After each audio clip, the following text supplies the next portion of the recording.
So, Enshrouded just released their newest update, Thralls of Twilight. Now, I recently covered Enshrouded as a brand new player just a couple of months back, and honestly, it's become one of my favorite games that I've played this year. So, when they reached out and asked to sponsor today's video, I had to say yes. Now, Enshrouded is an action combat, survival, and building-based RPG with a heavy focus on the RPG aspects. They've done this by building an amazing world where you'll find quests and NPCs and points of interest throughout your adventures. And the Thralls of Twilight update is no different, and it adds some awesome new content while improving what was already there. Apparently, there's new monsters, new NPCs, new dangerous areas, there's new crafting stations and items to acquire, including new weapons and armor. They've also made nighttime more dangerous, they've added a new weapon improvement system, and overall updated the visuals, both with lighting for the whole game, as well as huge graphical overhauls of certain areas. Safe to say, this is a pretty big update, and I'm pretty excited, so let's check it out. If you guys remember, Peach Fuzz here, I think I've played a little bit since my last video. I'm currently level 19, but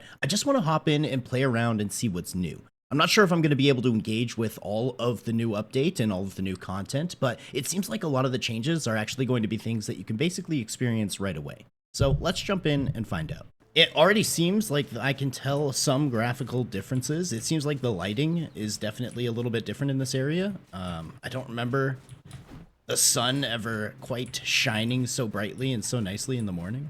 It seems like I have a ton of quests that I actually need to work on. These are all probably to do with the new update, or at least mostly.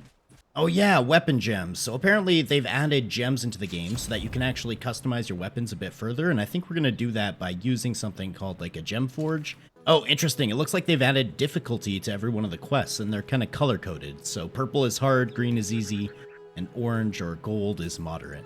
You know, the last time I was playing, I kind of remember running out of things to do. Not really, but I felt like I was a little bit under-leveled for every part of the map that I was trying to branch into. But now, I just have question marks all over my map, so it seems like that problem has been mostly fixed. There's going to be a lot for me to work on. It looks like we have a new NPC that we can get here, and I believe this is the Barber NPC. That's part of the new update, so I think I'm going to go ahead and work on Illuminate the Night first. Wow, you can already tell that the Shroud actually blends so much better into the actual environment than it used to. It used to be very choppy, like very blocky. You could really tell the difference between the Shrouded area and the mountains, but now it just seems to have a bit more of a foggy kind of vibe to it. That sun is literally blinding. They must have changed the lighting in the game. It definitely feels different. Whoa. Is it getting dark out? I thought it was morning. I didn't realize it was nighttime. Oh, shit. Okay, well, apparently they've changed nighttime, and it is, yeah, as you can see, there's a pack of enemies just wandering right here. Apparently nighttime is a lot more dangerous than it used to be. That wasn't too bad, but I am in a lower level area at the moment. But yeah, apparently they've added a lot more roaming enemies at night, including like that pack we just killed, and apparently there's some new dogs and wolves. All right, we're into the Shroud. Apparently a lot of the Shroud has been graphically reworked. As you can tell, it definitely already has a bit more of a creepy vibe. Okay, you know what? This is ridiculous. I'm gonna go home, sleep. Well, I'm gonna get out of the Shroud, and then I'm gonna go home and sleep. We're gonna come back when I... Wait! What is this?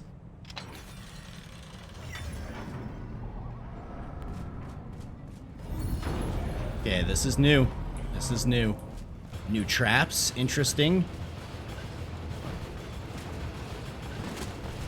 Easy enough. Wow, okay. That was actually pretty easy. We already got the NPC. Alright, we got the Barber. I guess I will need a bed for this new NPC. How do I make a bed again?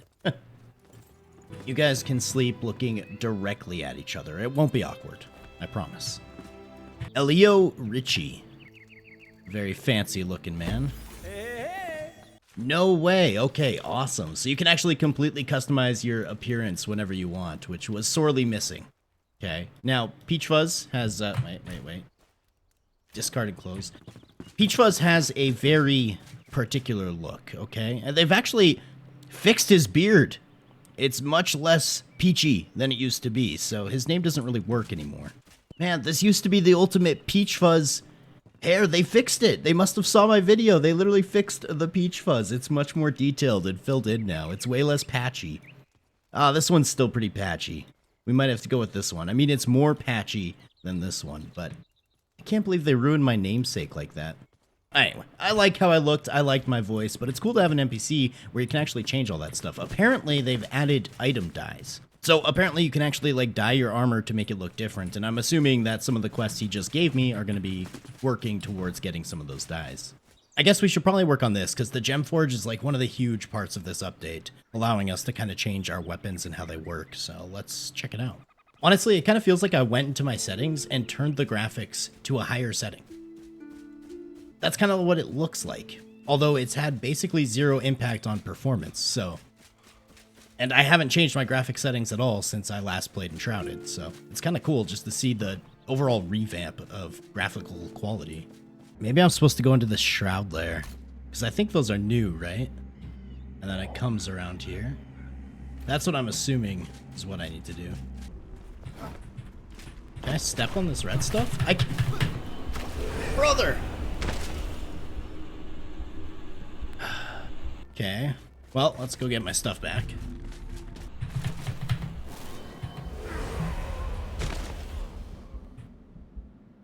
What the fuck? Alright, just kind of getting back in the hang of things with Enshrouded, clearly. Alright, got our stuff back. That's good. I don't know if this is actually the way I need to go. Is this new? Archaic Essence. I'm pretty sure this is a new item as well. Yeah, I'm pretty sure this Archaic Essence is new. I'm not sure what it's used for, but I'm not even sure if this is the right place where I need to be to actually do my quest right now. I could just be literally venturing into nothing. Okay. Looks a little scary in here, I'm not gonna lie.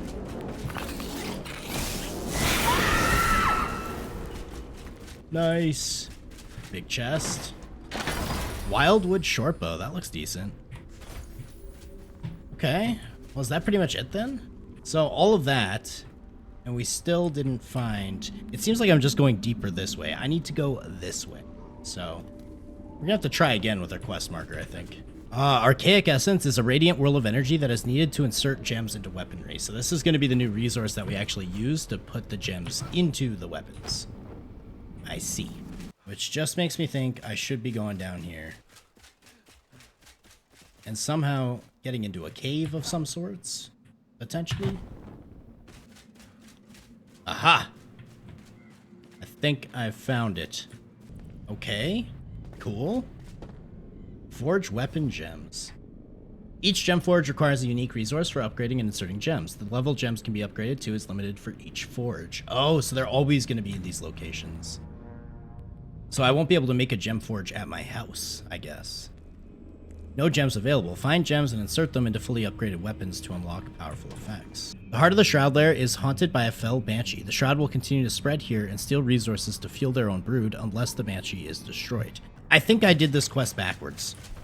I think where I need to go now is in the Shroud lair, and I need to find the banshee, which I think I might have actually fought when we were in there, but let's go check it out.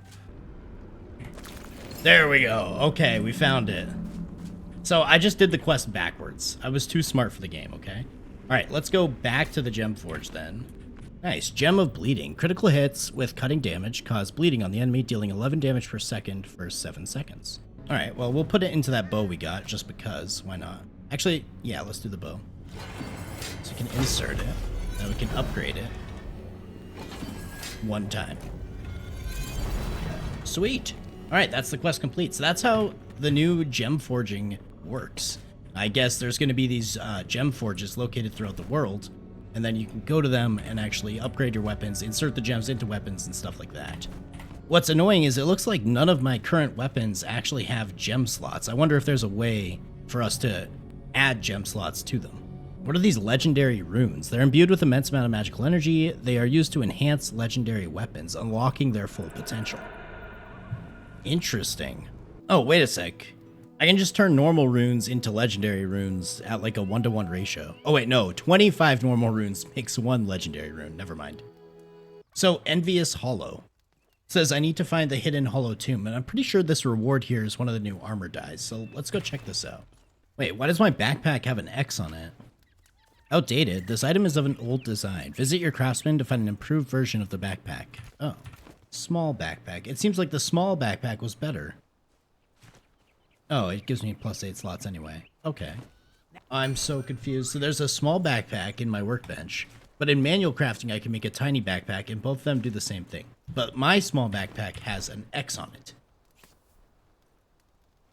What? Oh, this adds 16 slots. So it's a new small backpack. So I need 4 dried fur, first of all. I see. And I can make the small backpack, which will be an upgrade. Look at that. That is so much inventory space. That is beautiful. All right, the hidden hollow tomb. This is where I need to be. Ouch. Okay, that was easy. Nice. Looks like we have our first die. Oh, interesting. Greater health potion plus. So this actually increases healing per second on top of actually healing you. And then you get those gloom berries, which can only be found in Revelwood at night. Same for the mana potions, except it's in the Nomad Highlands. Interesting. Okay, cool. Ah, this is what I need. The coloring station. Oh, also, it looks like you can just hide everything now, which I don't think was an option before. I'm pretty sure before you could only hide the headpiece and maybe the gloves. But now you can hide your whole outfit, so you can just run around naked if you want to, which is pretty amazing. Maybe we just go chest out. I mean, he's not Peach Fuzz anymore. They don't have that as an option, so maybe we just hide the head and go chest out. I think that's the play. It takes up so much room. That's crazy. That's sweet. Colorize items. So I can select my gloves, and I can use the Draped in Envy. Oh, that barely changes them. Look how small that is. I mean, it does a little bit. That's just the gloves. Let's see what it looks like on the pants. Hello. Okay, that doesn't do much. Okay, very small effect from that one. I'm assuming other dyes that you find later on are going to have better effects, but... So if you get all these items, you can actually then make your own dyes. That's pretty cool. Interesting. So I don't know if because my staff, I've already upgraded it like all the way, but it seems like legendary runes are actually used to upgrade your legendary items later on. But like I already had a fully enhanced legendary, so I wonder if I unenhance this, or if I got this item again, if I would need legendary runes to actually enhance it to full again. Interesting. Okay. So one thing I kind of want to do is go check out the Nomad Highlands, because apparently it's had quite a glow up with this new update. Whoa! That is radically different than what it was before. It actually looks like Highlands now instead of just a desert. All of that wall there, like all that line of terrain there, wasn't there before. Wow, they really changed it up. It looks so different. It genuinely looks like Highlands now, because let me tell you, before it was just like desert. It was mostly sand. This is all new. This is crazy. Wow, I'm actually really impressed. Anyway, folks, that is update 6. I mean, Enshrouded is looking better and better all the time. The amount of content they add to this game is ridiculous, and the fact that it's still in early access is super impressive. So just as a quick recap, they made nighttime more dangerous with more scary monsters around, and they made nighttime more viable as something that you actually need to play in, because that's how you access those night sanctums. They also made the Shroud, like the Shroud is completely different. There's so many new areas and new dangers in the Shroud. They've got tons of new enemies. There's new resources. It's pretty insane. Like, you'll enter an area that you think you know pretty well, and then it looks completely different from the last time you played. Tons of graphical updates, especially the Nomad Highlands look completely different. And also the lighting in the game is completely different. It looks a lot more realistic. And despite not having changed my graphic settings at all, the game looks better while performing at the exact same level, which is amazing. Anyway, if you guys want to help me out, there's a link in the description and the pinned comment. If you haven't played Enshrouded before, please come check it out. And if you're a returning player who wants to come and check out some of these new updates, please use my link. I would really appreciate it. Enshrouded is easily still one of my favorite games. It's so much fun to just pick up and play, and I'm excited to see what future updates hold as well, and I'm excited to delve deeper into this update. Anyway, folks, thanks for watching. Don't forget a like, a comment, a sub. Those things help a bunch, but I'll catch you guys in the next one. Later.